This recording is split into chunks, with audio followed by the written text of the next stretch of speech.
I, 35-year-old female, and my husband, 35-year-old male, have 2 little boys, and our oldest is just now getting into Santa and the magic of Christmas, which is also my favorite time of year. Last year we had a newborn and a 1-year-old, and I felt bad that my mother-in-law, 70-year-old female, was alone, divorced, grown kids, we are the only ones in town, and invited her to come over for Christmas Eve and stay the night to experience the magic with our kids. Little did I know that this gesture would turn into her taking over making cookies with our oldest, inserting herself to watch movies with him and play games without me and my husband. While it was sweet, the worst part was that she decided she was Santa without mentioning it to us until the kids went to bed and put out all these toys for both of them, and was shocked when I said, "Well, we have gifts from Santa too we want to put out." Essentially, she took over the role of parent, and it crushed me. Yes, my kids were too little to understand, but she made sure she was in every video photo, helping them with every present. Her behavior was over the top and made me feel like she was trying to be the mother. She has done this in other areas of our lives, but we have let it go because she is alone, and we want to have a relationship with our kids because my husband and I never knew our grandparents. This year, we are celebrating Christmas at her house. Literally, all day from 9 a.m. to 5 p.m. will be spent at her house. So I said this year it will just be the 4 of us at our house alone on Christmas Eve and Christmas morning. Then we will go to her house. She was livid and proceeded to say in front of our kids that she will go tell Santa that he can go to her house too. I said no, Santa only comes here because this is where the kids live. And she stormed off. I tried to clarify with her that she is welcome to give the kids what she wants, but they are gifts from Grandma, not Santa. While my husband backed me in the moment, it didn't feel like enough. He just repeated what I said and made it seem like it was my choice, which is fine, and I can hold the line, but it was frustrating. When I spoke to him about it, he defended her, saying that she just wants to be with family and join in the magic of Santa, which I said I want her to be a part of this. But she is taking over my role as a mother and my magic. She already did this with her 3 kids. I'm the mom, it's my turn. I stood my ground and said we will be with her all day. I'm just asking for us to spend the night together as our family of 4 and an hour or 2 in the morning to do Santa together. He then threw out why I was making it such a big deal because he hates the idea of doing the Santa and lying to the kids. Am I the jerk for not letting my mother-in-law join us for our Christmas Santa? Edit. Thank you for all your comments. This is my first post, so I didn't want it to be too long. There seemed to be some questions on her involvement last year, and I may have downplayed it. By saying she took over, she literally took over. While yes, we wanted family around and for all to enjoy the holidays, she was overbearing and overwhelming. She kicked us out of the kitchen, saying it was her tradition to make cookies. My husband never did cookies with her. She fought with my husband over the movie to watch because she didn't want to watch a kids' movie while my son wanted to watch an animated one. So, she sat him on her lap and proceeded to talk to him about watching her movie. And then she ridiculed us for letting him eat cookies with her, saying that it was too much sugar. On Christmas morning, she actually pouted and got mad at my 2-year-old for not playing with the toys she got him as Santa, and almost told him she was Santa. To top it off, she then lectured me on having my boys too close in age because she did the same thing and I was going to be miserable. These are half the stories that happened. It was not enjoyable or a happy little celebration. It was miserable. I'm not trying to take any magic away from her. I just want our own time together and not have her be in every little thing.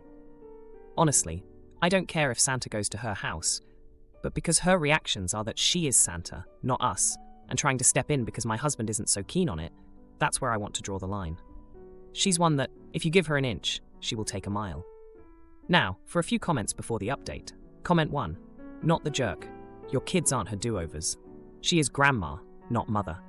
She can experience the magic without excluding you from all of the holiday activities. Did she at least clean up after herself, or was that left to you to deal with? Mine's famous for this move. Comment 2. Not the idiot. Your mother-in-law had her Christmas with her children. It's your turn now.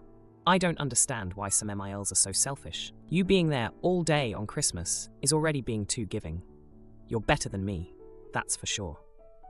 Now, for the update. Hey everyone, it's been a week since I last posted about the Santa situation with my mother-in-law, and oh boy, do I have an update for you all. So after the initial blow-up, things seemed to calm down a bit. My husband and I had a long talk, and he finally understood where I was coming from. He agreed that we needed to set boundaries with his mom. We decided to stick to our plan of having Christmas morning at our house, just the four of us, before heading over to her place. But then, 2 days before Christmas, my mother-in-law called. She was crying, saying she felt excluded, and that all she wanted was to make Christmas special for her grandkids. My husband, bless his heart, is a sucker for tears. He suggested maybe we could compromise and let her come over early Christmas morning, after we'd done our Santa bit. I was hesitant, but I didn't want to be the bad guy, so I agreed. Christmas Eve came, and we had a lovely time with the boys. They were so excited for Santa, and it was truly magical to watch their faces light up. We put out cookies and milk and tucked them into bed with stories of reindeer and elves. The next morning, we were up at the crack of dawn, and the boys were ecstatic with their gifts from Santa. We had just settled down with hot chocolate when there was a knock at the door. It was my mother-in-law, an hour earlier than we'd agreed. She came in with this huge sack of presents, insisting they were from Santa, who had made a special stop at her house because she was feeling lonely. I was floored.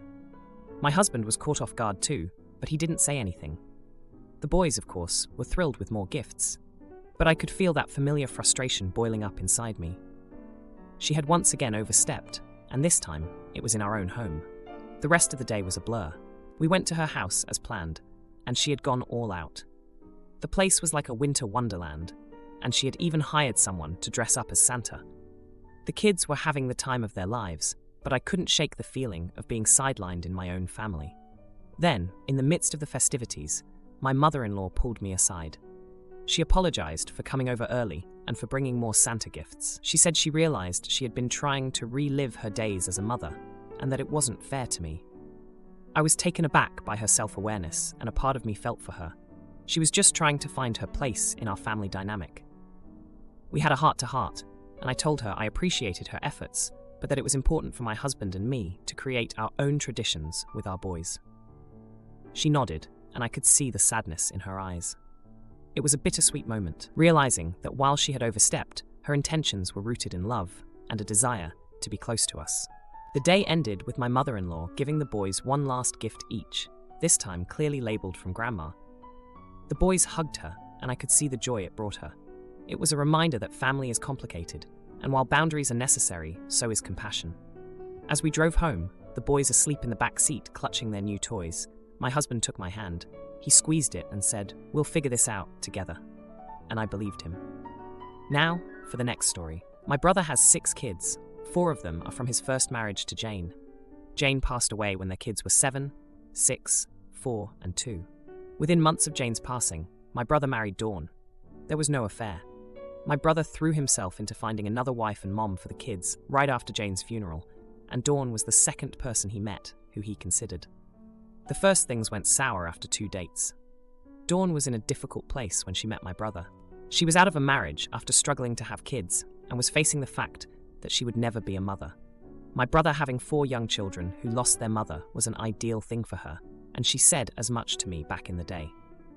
Later, they did have 2 children together. So the relationship my 4 older nieces and nephews have with Dawn is very different. The oldest 2 are not super fond of her and do not look at her as their mother. But the middle 2 children do. All they know is Dawn as their mom, and they adore her. They do not understand their older siblings prioritizing Jane's memory over Dawn. It has been argued over many times. Dawn is also legally the mom of the middle 2 now because she adopted them. The oldest 2 are now older, both in college, while the middle and younger kids are still at home. The middle 2 kids have been on their older siblings' cases a lot about treating Dawn like their mom because she's here and has been their mom longer than Jane was. The older 2 told them they don't care about Dawn. The middle 2 kids told them they'll be left out more over time if they keep it up, and to remember how they often excluded themselves from stuff and how left out they must have felt.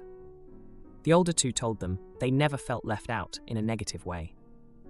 They never wanted to be included in Mother's Day portraits with Dawn or to be part of her family traditions. Last week, I had the middle kids. They told me they wanted to do something special for Dawn for Christmas and wanted the older 2 involved, but they said no. And it turned into a fight between them, with the middle kids texting the older ones constantly saying, "Dawn deserves better," and why are they so upset at the idea of having 2 moms, and loving both Jane and Dawn. I asked them about what their siblings normally say, and they told me their siblings claim not to care. But it's not possible. This is where the parental talk came in, and I explained that their older siblings have different experiences from them, and to believe them when they say they do not mind if they are left out. I said I understand they love Dawn and feel like defending her, but the older two probably feel the same about Jane. The kids took it badly and said Dawn deserves better, and how the older two upset her all the time when they act like she's not their mom too. When they told my brother and Dawn, both said I stepped over the line from uncle to parent, and it was not my place to have such a parental talk with the kids. Am I the idiot? Now, for a few comments before the update. Comment 1. Not the idiot. The truth of the matter is, because your brother was so desperate to not be a single parent, he tried to force his kids to accept Dawn sooner than the older two were ready. Once they finish college and no longer financially need anything from their dad, they will probably cut all 6 of them out. Comment 2. I think all we can say is that I hope you will always be there for the oldest two, as I think they're going to need you. They are probably heartbroken over the way their mom is being airbrushed from history. Now, for the update. Hey everyone, thanks for all the support on my last post. I wanted to give you an update on the family drama that's been unfolding over the past few months. So, after the whole blow-up about the Christmas plans and the parental talk I had with my middle nieces and nephews, things took a turn I didn't expect. My brother and Dawn were pretty upset with me for a while, saying I overstepped my boundaries. But then, something happened that changed everything. A few weeks after our argument, my oldest nephew, who's in college, came home for a surprise visit. He had been thinking a lot about what the middle kids said, and he decided to have a heart-to-heart with Dawn. He told her that while he'll always miss his mom, Jane, he appreciates everything Dawn has done for them. It was a moment that left everyone speechless. Dawn was in tears, and my brother was so moved he could barely speak. But that wasn't the end of it. My oldest niece, who's also in college, still wasn't on board. She felt like her brother was betraying their mom's memory by getting closer to Dawn. It caused a huge rift between the siblings, and the house was like a battlefield whenever the topic came up. Meanwhile, the middle kids were caught in the crossfire. They just wanted a happy family, and they couldn't understand why their older siblings couldn't see Dawn as their mom too. They remembered how Dawn would read them bedtime stories and nurse them when they were sick, just like Jane used to do for the older kids. They couldn't grasp why their older siblings wouldn't accept her. The turning point came when my youngest niece, one of the middle kids, had a school event.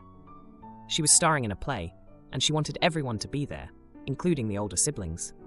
The older two were hesitant, but they showed up for their sister's sake. After the play, Dawn approached them and thanked them for coming. She said she knew they had their differences, but she was grateful for their support. That's when my oldest niece broke down.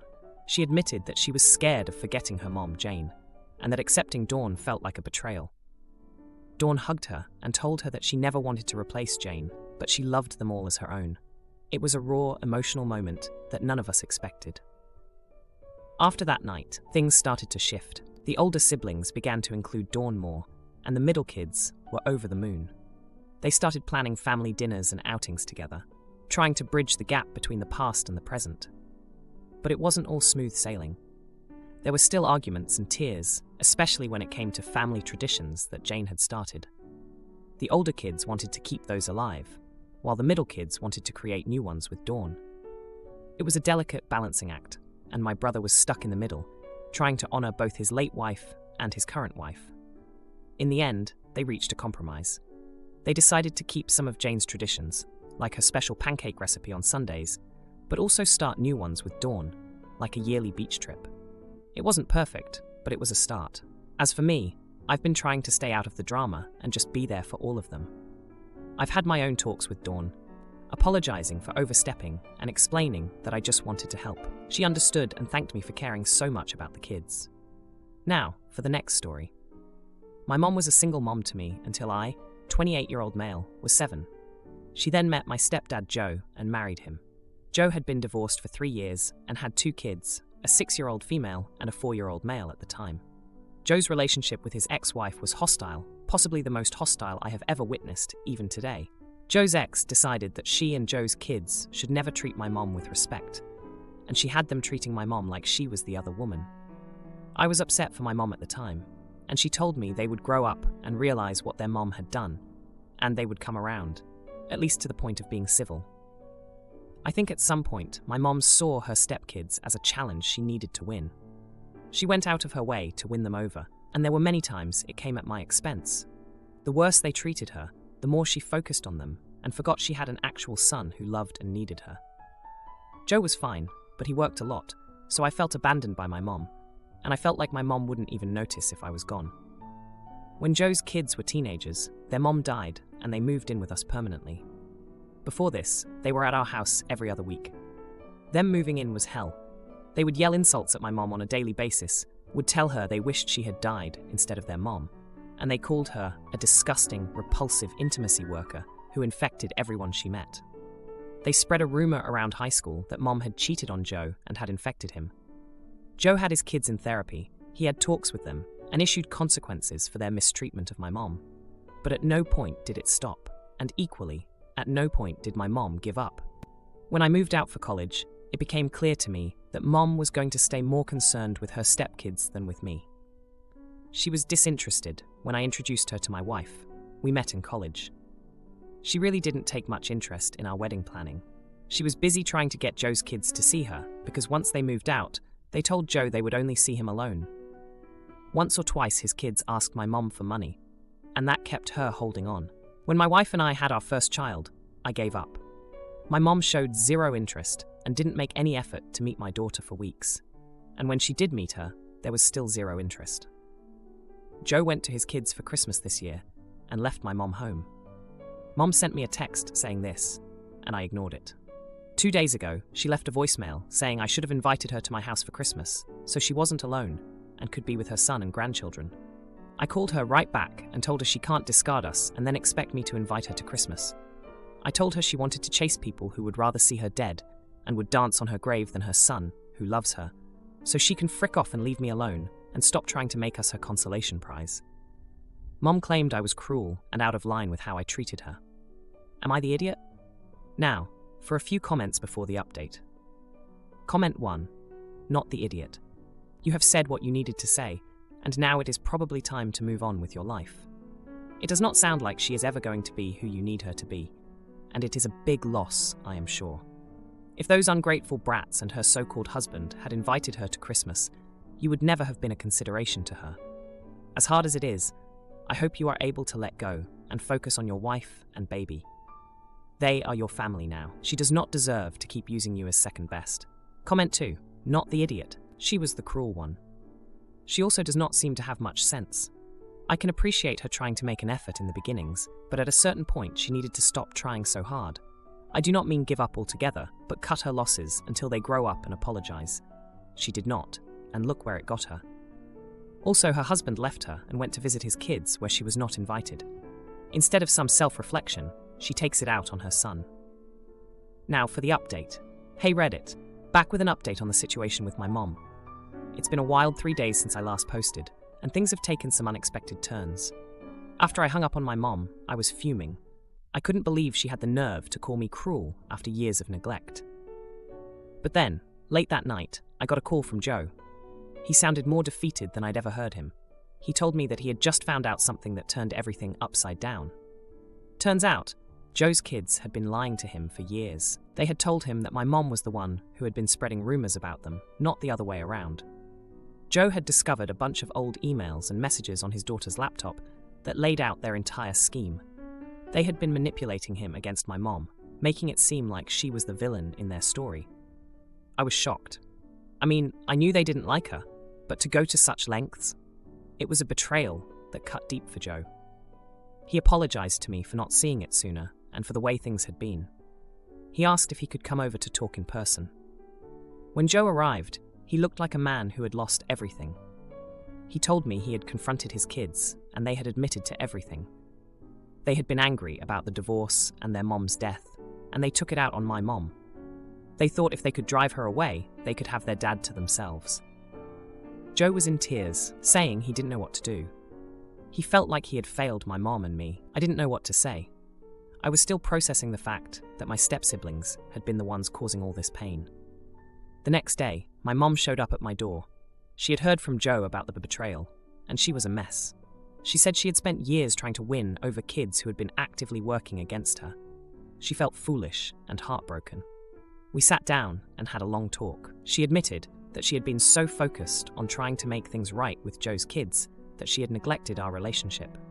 She said she realized now that she had been chasing the affection of kids who would never love her, while ignoring the son who always had. It was a tough conversation.